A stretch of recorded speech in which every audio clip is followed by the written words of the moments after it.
आज जो आप लोग प्रभु का वचन सुनेंगे उसका विषय है फैमिली लाइफ, पारिवारिक जिंदगी। तो ये है आज का विषय जिस पर आज आप खुदा का पाक वचन सुनेंगे। हम खुदा का बहुत ही शुक्र करते हैं कि खुदावन ने हम सबको ये तौफीक दी, समझ दी कि हम सब लोगों ने मिलकर खुदावंद यीशु मसीह के जन्मदिन को मनाया। और ये एक पारिवारिक तौर पर मनाया, मतलब खुदा का परिवार चर्च में सब इकट्ठे होकर हमने बड़ा दिन मनाया। और ये हमारे लिए एक बड़ी खुशी की बात है। और उस इबादत से ये एक नमूना मिला कि हम ना कि सिर्फ जिस्मानी परिवार ही नहीं बल्कि आत्मिक परिवार भी है खुदा के नाम में। और हमने एक कलीसिया का या आत्मिक परिवार का एक अच्छा नमूना हमने पेश किया। और ये सबको खुदा की मेहरबानी से सब कुछ हो सका। इन सारी बातों के लिए हम बड़े शुक्रगुजार हैं। पर आज का जबकि ये विषय कि फैमिली लाइफ, पारिवारिक ज़िंदगी, तो आज हम इन हवालों के मुताबिक हम ये देखेंगे कि हमारा जो चर्च का जो हमारे ख़ानदानों का जो एक नमूना पारिवारिक ज़िंदगी का वो कैसा होना चाहिए। खुदा क्या चाहता है कि हमारा परिवार, हमारा चर्च, हमारा घर वो कैसा हो। सबसे पहली बात हम लोगों ने खुदा के वचन में से सुनी, जकरिया नबी की किताब में से। और हम लोगों ने 8 बाब से पढ़ा, 8 से 3 आयत से लेकर 6 आयत तक सुना। और खुदा के पाक कलाम में ये लिखा कि खुदा ये फरमाता है कि मैं फिर यरूशलेम की लौट आऊँगा और यरूशलेम में बूढ़े लोग जो हैं वो डंगूरी लेकर बैठा करेंगे और चौकों में जो बच्चे हैं, लड़कियां और लड़के खेला करेंगे और भरे रहेंगे चौक से बच्चों के साथ। चौक जो है भरे रहेंगे बच्चों के साथ और बुजुर्गों के साथ भी वो बैठा करेंगे। ख़ास तौर पर हम ये देखें कि ये जो 8 से 8 चैप्टर तक जो जकरिया ने जो लिखा, ये बाबल की गुलामी के बाद ये चैप्टर लिखे गए, जब वो वहाँ से आ गए करीब 520 BC में। पर उस वक्त के जब वो यरूशलेम में आए उस वक्त के हालात कैसे थे। उस वक्त सामरिया और यहूदिया और गलील के 3 इलाके थे।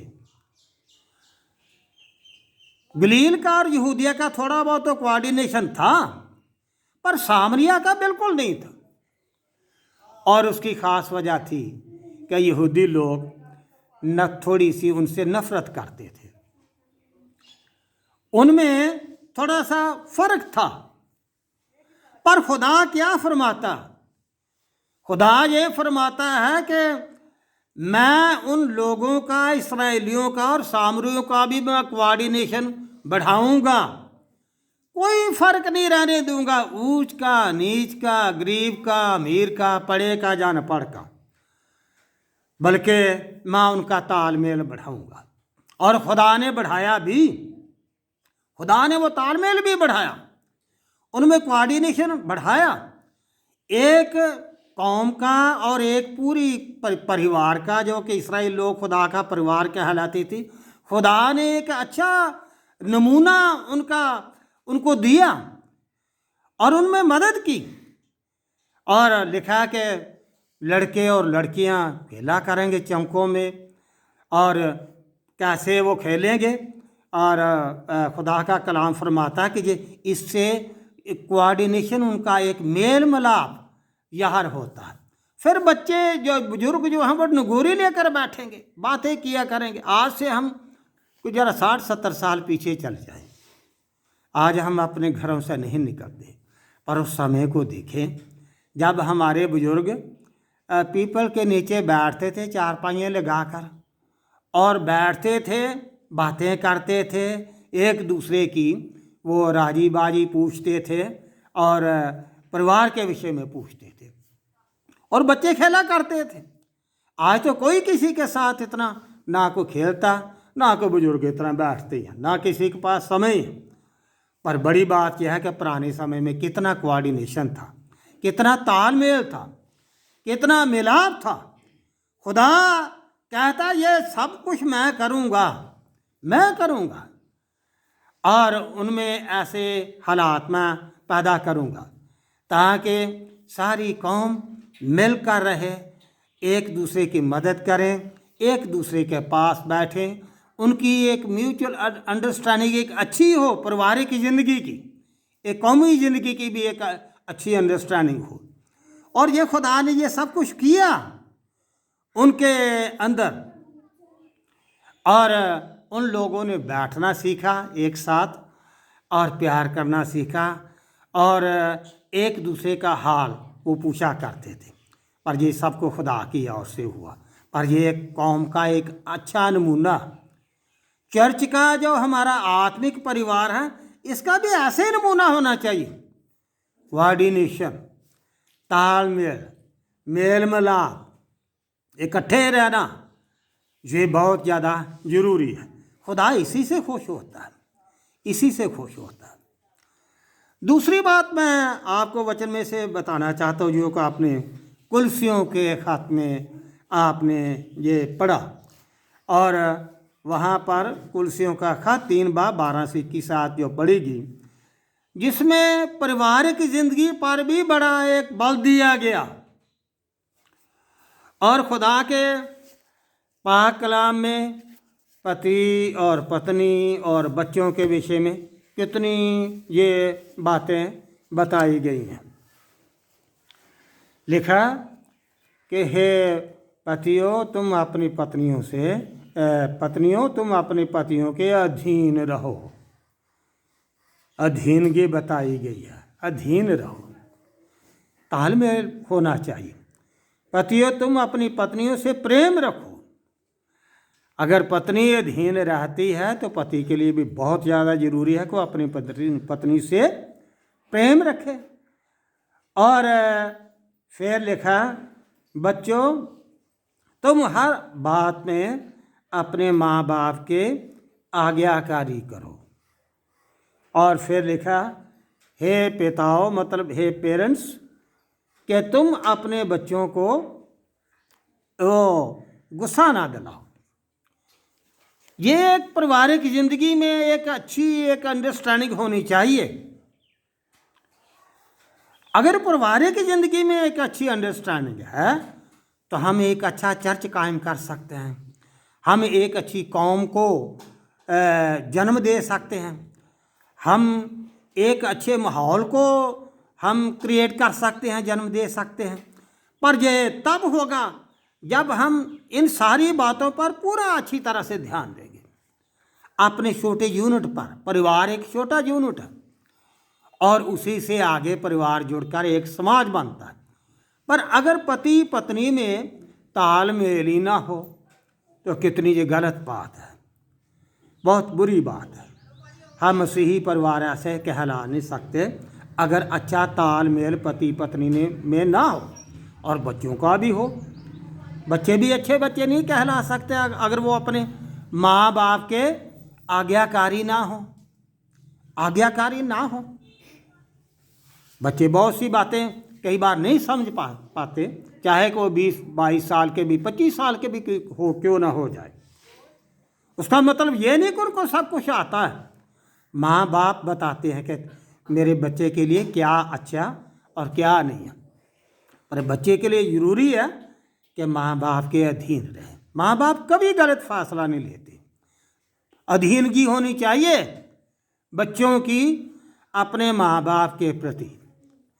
और दूसरी बात है ये भी नहीं कि हम हर वक्त अपने बच्चों को डांटते रहें, बल्कि ये है कि हम अपने बच्चों से प्यार करें, उनको गुस्सा ना दिलाएं। अगर डांटना हमारा फ़र्ज है, बच्चों को प्यार करना भी हमारा फ़र्ज है, उनको मनाना भी हमारा फ़र्ज है, ताकि जो परिवार है उसमें किसी भी तरह की कोई परेशानी पैदा ना हो पारिवारिक ज़िंदगी में, बल्कि परिवार पूरा हम ये देखें उसमें यूनिटी हो। तो ये एक ख़ानदानी परिवार, घर का परिवार, और घर का परिवार जब मजबूत होगा तो कलीसिया मजबूत होगी, चर्च मजबूत होगा, कौम मजबूत होगी।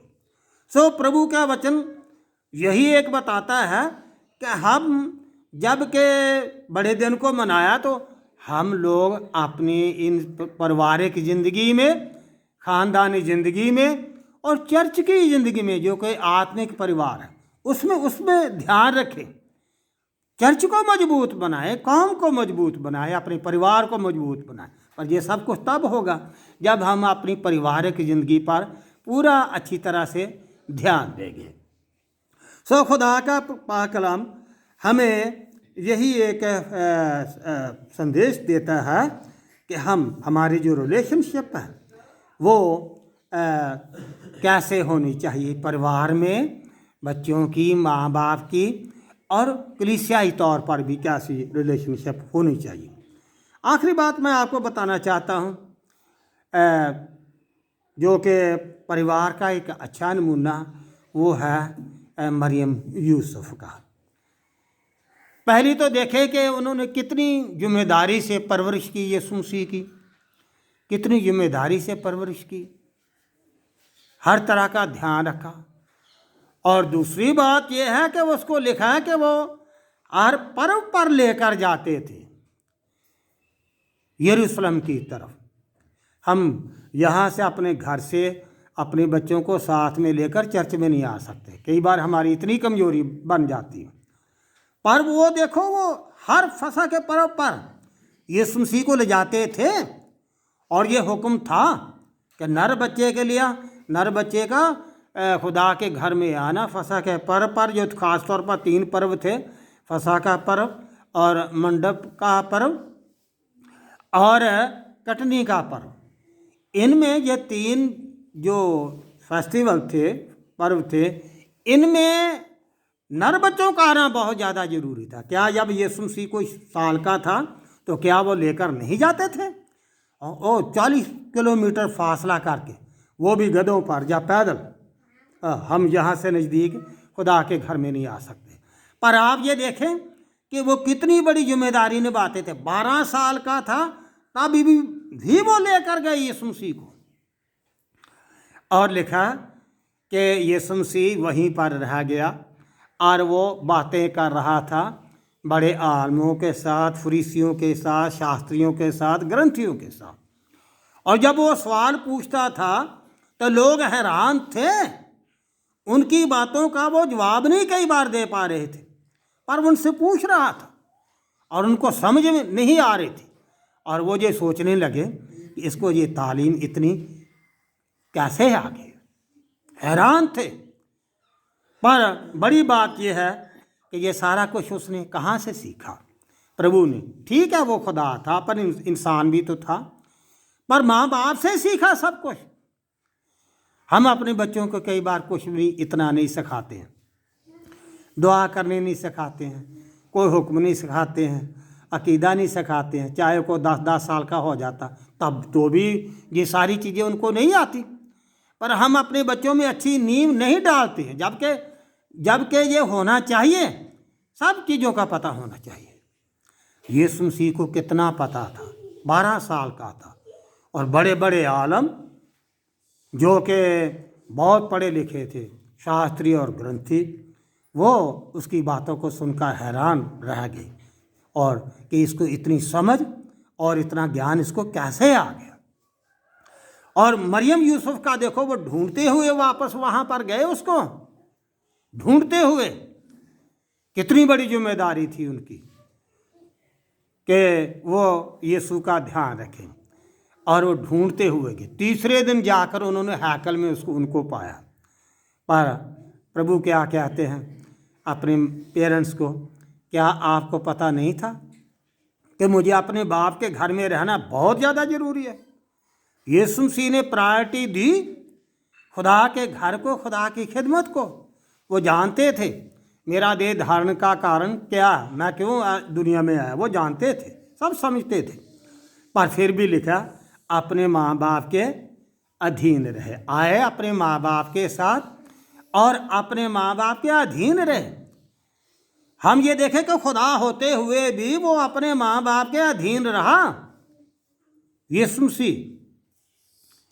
और ऐसा ही तालमेल मेरा कहने का मतलब ये है, बच्चों का और माँ बाप का होना चाहिए। बच्चों का और माँ बाप का तालमेल होना चाहिए, प्यार होना चाहिए, और ताकि एक अच्छा परिवार बने, और जो चर्च है वो भी एक अच्छा चर्च बने, मतलब कलीसिया, वो भी एक अच्छी कलीसिया बने, और हमारी कौम भी आगे बढ़ सके, तरक्की कर सके।